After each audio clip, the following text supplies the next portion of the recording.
आरोप लगाना आम है और सियासत में तो आरोप प्रत्यारोप चलता ही रहता है, लेकिन अयोध्या में प्रभु श्री राम के मंदिर में दान पात्र में करोड़ों की चोरी का आरोप बेहद गंभीर आरोप है और यह आरोप लगाया है समाजवादी पार्टी के मुखिया अखिलेश यादव। अब समझ ये नहीं आ रहा कि जब कोई सबूत नहीं, कोई पुलिस कार्रवाई नहीं, सिर्फ इस बिना पर कि अयोध्या में ऐसी चर्चा है, इतने संगीन आरोप कैसे लगा दिए गए?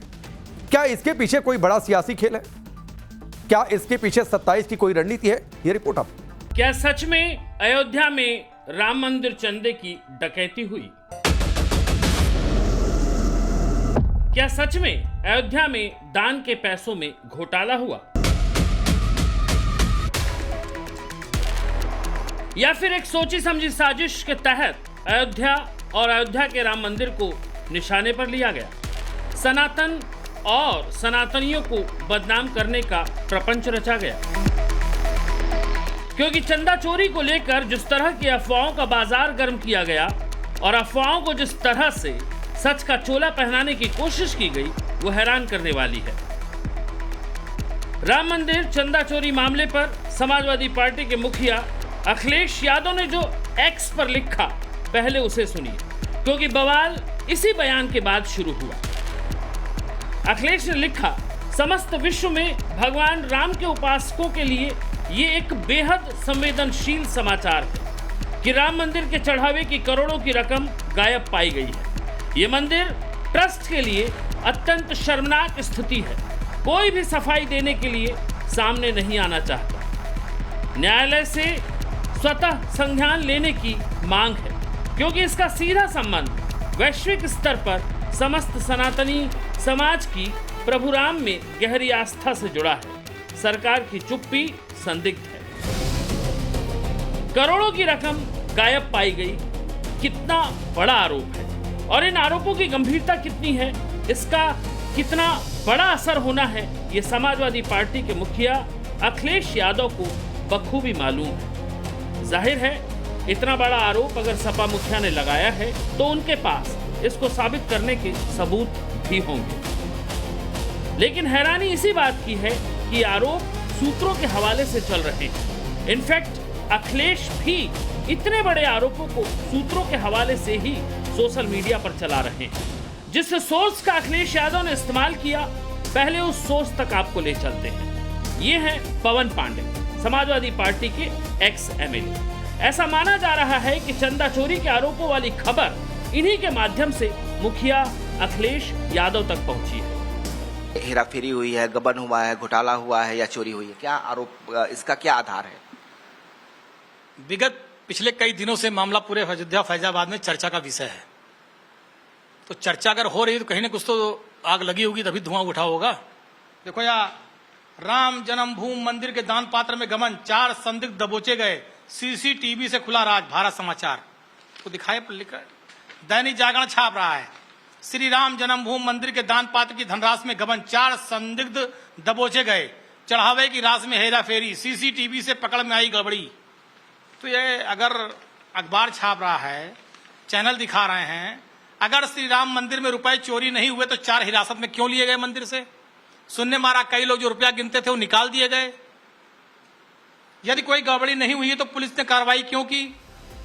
अखिलेश जी ने इन्हीं पवन पांडे जी की खबर को प्राइम सोर्स मानते हुए सोशल मीडिया एक्स पर ब्रेक किया, लेकिन अब अखिलेश इस खबर पर घिरते हुए नजर आ रहे हैं। झूठ का नैरेटिव, अफवाह फैला करके आप सनातन संस्कृति पर, प्रभु श्री राम लला के भव्य मंदिर पर झूठ का नैरेटिव, अफवाह फैला करके गढ़ने का असफल प्रयास कर रहे हैं।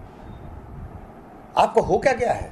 भारत सनातन संस्कृति का दुनिया में वाहक राष्ट्र है। भारत माता श्री राम लला को अपने कोंछे में सजो करके हमारी संस्कृति को दुनिया के चरम पर पहुंचाने का काम कर रही है। आपकी सोच बाबर। बात तो सही है, जब भव्य राम मंदिर बना तो सपा मुखिया अखिलेश यादव ने एक शब्द नहीं बोला, रामलला के दर्शन तक करने नहीं गए, लेकिन सनातनी व्यवस्था या आस्था पर सवाल उठाने का उन्होंने कोई मौका कभी नहीं छोड़ा। चुनावी राह के लिए पार्टीगत, राजनीतिक और मौसमी बयान देना समाजवादी पार्टी के लिए आम बात है। जिन्होंने सदैव से राम मंदिर में विघ्न पैदा किया हो, हिंदुओं को हताहत करने का काम किया हो और लगातार हिंदू श्रद्धा को विघ्न पहुंचाने के लिए ही कार्य किया हो, उनके लिए इस प्रकार के आरोप लगाना कि राम मंदिर में चंदा चोरी हो रही है, करोड़ों करोड़ों के दान हड़पे जा रहे हैं उनके द्वारा, जो त्याग तपस्या और आज राम मंदिर बनकर तैयार हो गया है तो उसमें समर्पण की प्रतिमूर्ति हैं। वो चाहे मणिराम दास छावनी के पूज्य महंत श्री राम जन्मभूमि तीर्थ क्षेत्र के अध्यक्ष श्री स्वामी नृत्य गोपाल दास जी महाराज हों, चाहे श्री राम जन्मभूमि तीर्थ क्षेत्र के महासचिव आदरणीय चंपत राय जी हों, जिनका पूरा आवरण मात्र 1000 का होता है। अयोध्या में राम मंदिर के निर्माण से लेकर प्रबंधन तक की जिम्मेदारी ट्रस्ट के हाथ में है। 5 फरवरी 2020 को बनाए गए इस ट्रस्ट में कुल 15 सदस्य हैं, जिसमें 9 स्थायी सदस्य हैं।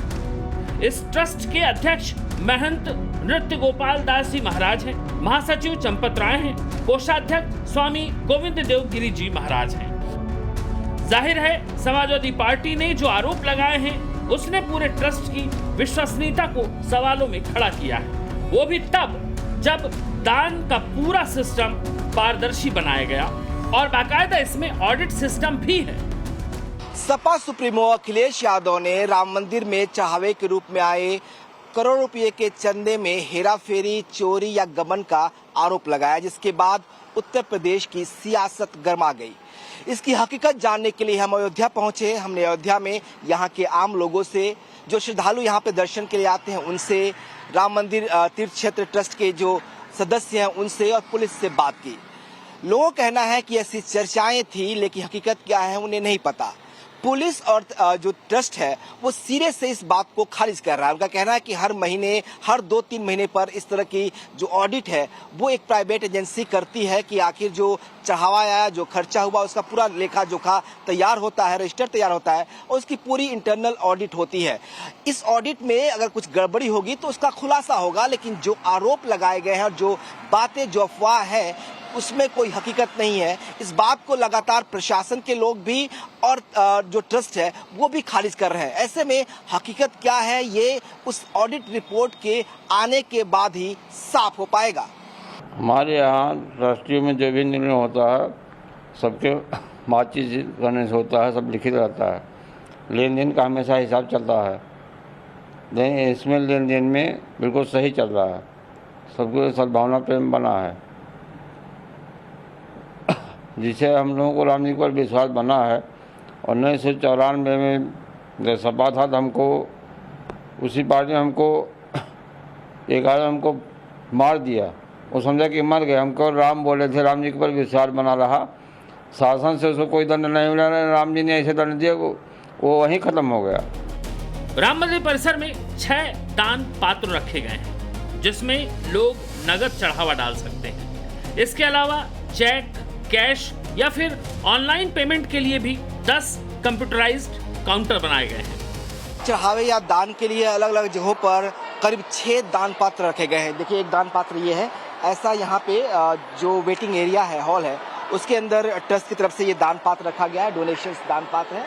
यहाँ पे जो रकम है आप डोनेट कर सकते हैं, इस बॉक्स में आप जो है अपनी राशि डाल सकते हैं। इसके अलावा जो लोग चेक से पैसा देना चाहते हैं, ऑनलाइन दान करना चाहते हैं, उनके लिए व्यवस्था बनाई गई है। यहाँ पे बाकायदा दान काउंटर जो है, डोनेशन सेंटर बनाया गया है, जिस पर आप चेक से या ऑनलाइन जो है आप डोनेशन दे सकते हैं, कैश भी दे सकते हैं और उसका रसीद भी ले सकते हैं। तो ये देखिए डोनेशन काउंटर यहाँ पे जो है वो भी बनाया गया है। इसके अलावा अलग अलग जगहों पर मंदिर मार्ग जो पूरा जो परिसर है उसके अंदर जो राम की आप दर्शन के लिए जाते हैं वहाँ पे 2 दान पात्र हैं। साथ ही जो है जहाँ से अब निकलते हैं वहाँ पर भी एक दान पात्र रखा गया है। मुझे जो जानकारी दी गई उसके मुताबिक 6 दान पात्र जो है वो मंदिर परिसर के अंदर जो है लगाए गए हैं। साथ ही जब भी बॉक्स भर जाते हैं तब उनकी गिनती के लिए 14 लोगों की टीम होती है, जिसमें 11 बैंक कर्मचारी होते हैं। साथ ही मंदिर ट्रस्ट के 3 सदस्य भी इस गिनती में शामिल होते हैं। पैसों की गिनती सीसीटीवी कैमरों की निगरानी में होती है। दान की रकम को रजिस्टर पर चढ़ाया जाता है, फिर उसे राम मंदिर परिसर में ही बने लॉकर में रख दिया जाता है और अगले दिन सारा पैसा बैंक में जमा कर दिया जाता है। ट्रस्ट का मुख्य खाता अयोध्या धाम के भारतीय स्टेट बैंक में है। इतना ही नहीं, चढ़ावे की रकम के ऑडिट का पूरा काम TCS यानी टाटा कंसल्टेंसी सर्विसेज की निगरानी में किया जाता है। भक्तों द्वारा अपने आराध्य की सेवा में किए गए दान को ट्रस्ट इतनी पारदर्शिता के साथ हैंडल करता है, लेकिन समाजवादी पार्टी समेत कांग्रेस को इस पूरे सिस्टम में खोट नजर आ रहा है। जो हो, समाजवादी पार्टी के इन आरोपों ने सियासत को गरमा दिया है। बीजेपी हमलावर है। देखिए, खरदूषण, मारी सुबाहु और रावण, ये सब जानते थे कि भगवान राम भगवान है, फिर भी बैर किए। असर क्या हुआ? सेम हाल समाजवादी पार्टी का है। जो लोग राम भक्तों पर गोली चलाए, जो सरयू को खूनों से लाल कर दिए, जो रामचरितमानस की पुस्तकें जलवाता है, जो राम को नहीं मानता है, जो प्रभु श्री राम का मंदिर न बनने पाए इसके लिए वकीलें खड़ा करता है, जो राम का दर्शन ही नहीं करता है, वो राम पर और राम मंदिर पर सवाल उठाता है। दरअसल बीजेपी को लगता है कि यूपी में 2027 के लिए अखिलेश बड़े दांव की तलाश में है, क्योंकि पीडीए का फार्मूला अब छोटा पड़ता नजर आ रहा है। उस फार्मूले के दम पर यूपी फतह का सपना पूरा नहीं हो पाएगा। लिहाजा अखिलेश को बीजेपी के कोर वोट बैंक में सेंधमारी करनी होगी, और इसके लिए अखिलेश ने अयोध्या से अफवाह के तीर को छोड़ा है।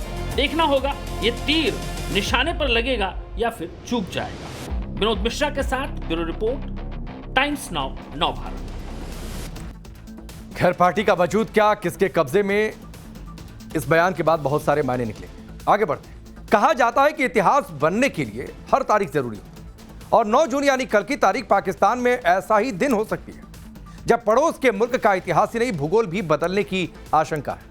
पाकिस्तान अब खुद की लगाई आग में झुलसने लगा है। पीओके यानी पाकिस्तान के कब्जे वाले कश्मीर में इस्लामाबाद के खिलाफ बगावत की जबरदस्त आंधी चल पड़ी, जिससे पाकिस्तानी हुक्मरानों से लेकर पाकिस्तानी फौज का हलक सूख चुका है। 9 जून को पीओके की जनता ने बड़े प्रदर्शन का ऐलान किया है, जिसे लेकर आसिम मुनीर ने हजारों की संख्या में फौज तैनात कर दी है।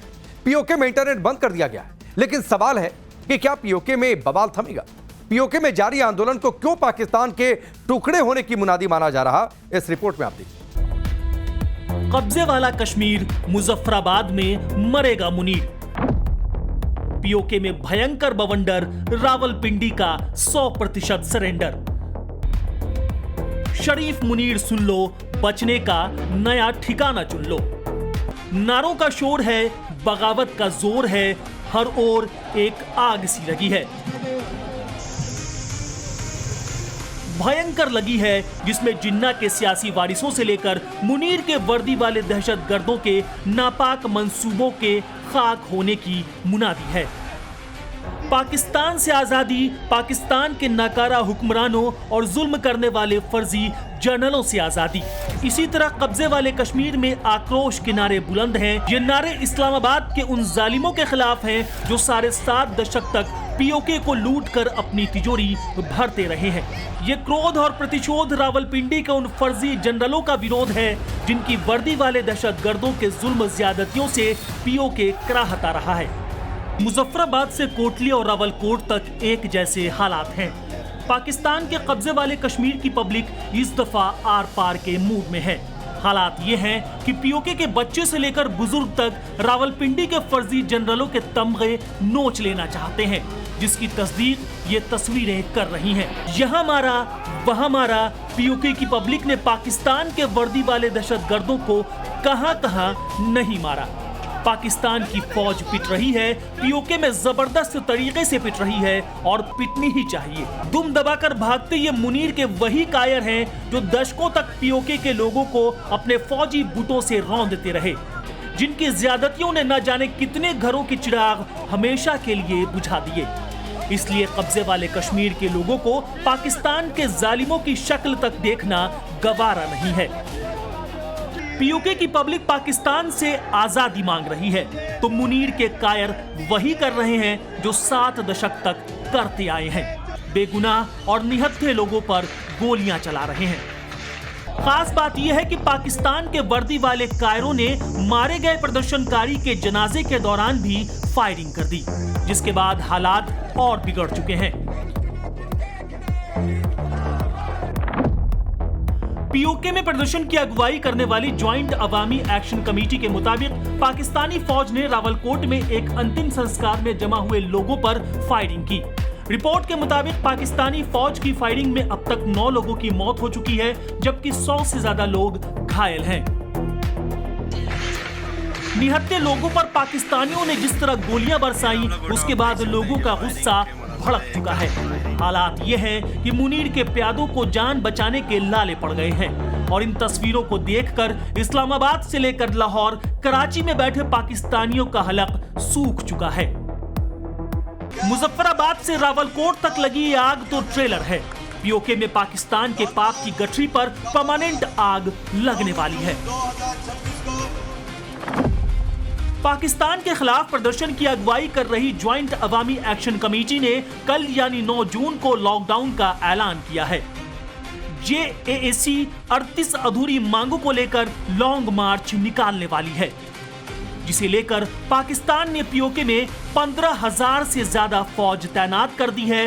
पीओके में इंटरनेट बंद कर दिया गया है। मुनीर के वर्दी वाले दहशतगर्द लोगों को घरों से अगवा कर रहे हैं। खासकर रावलकोट में हालात हद से बाहर हो चुके हैं।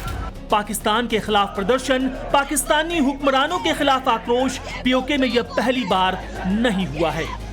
7.5 दशक में ऐसे कई मौके आए हैं जब कब्जे वाले कश्मीर में बगावत की आवाज बुलंद होती रही, लेकिन इस दफा मसला गंभीर हो गया है, क्योंकि ज्वाइंट एक्शन कमेटी किसी भी सूरत में पीछे हटने को तैयार नहीं है। वैसे यह है कि जिससे मुनीर डरा हुआ है, ऐसे समझिए। जेएसी यानी ज्वाइंट अवाम एक्शन कमेटी पीओके में बड़ा नागरिक अधिकार संगठन है। इसमें छात्र, व्यापारी, वकील, आम लोग संगठन में शामिल हैं। सितंबर 2023 में इसकी स्थापना की गई थी। मकसद आम नागरिकों के अधिकारों के लिए आंदोलन चलाना रहा है। यह संगठन पीओके में बुनियादी सुविधाओं और आर्थिक न्याय के लिए लड़ रहा है। वैसे संगठन शांतिपूर्ण और संगठित आंदोलन चलाता आया है। इस संगठन ने पिछले साल भी अपनी 38 मांगों को लेकर प्रदर्शन किया था, लेकिन साल भर बाद भी मांगे पूरी न होने की वजह से इस बार आर या पार की तैयारी में है। पिछले 7.5 दशक से पाकिस्तान के हुक्मरानों ने पीओके को अपनी जागीर समझा। मुजफ्फराबाद में कठपुतली सरकार के दम पर पीओके के संसाधनों को लूटकर अपनी तिजोरी भरते रहे। इसलिए इस्लामाबाद के जालिमों से निजात पाने के लिए इस बार कब्जे वाले कश्मीर का बच्चा बच्चा बगावत की आग बुलंद कर रहा है। पीओके में गूंजते इन नारों को सुन इस्लामाबाद से रावलपिंडी तक सन्नाटा पसरा हुआ है और पाकिस्तानी अपने आर्मी चीफ आसिम मुनीर को लानत मलामत भेज रहे हैं। पीओके में लगी आग से पाकिस्तानी ऐसे ही हलकान हुए जा रहे हैं। इसकी वजह भी है, असल में अपने हक की लड़ाई में पीओके का हर खास आम शामिल रहा है। पिछले 1 हफ्ते के दौरान पीओके में पाकिस्तान की फौज ने कई बेगुनाहों को मार डाला, कई घरों में लूटपाट की गई, कई युवा लापता कर दिए गए। सवाल यह है कि पीओके में भड़की आग का अंजाम क्या हो सकता है? क्या पीओके में पाकिस्तान के दिन पूरे हो चुके हैं? रावलकोट से मुजफ्फराबाद तक जिस तरह के हालात हैं, उससे पाकिस्तान के एक तबके को एहसास हो चुका है कि इस बार पीओके से पाकिस्तान के पाप की गठरी हमेशा के लिए उठनी तय है।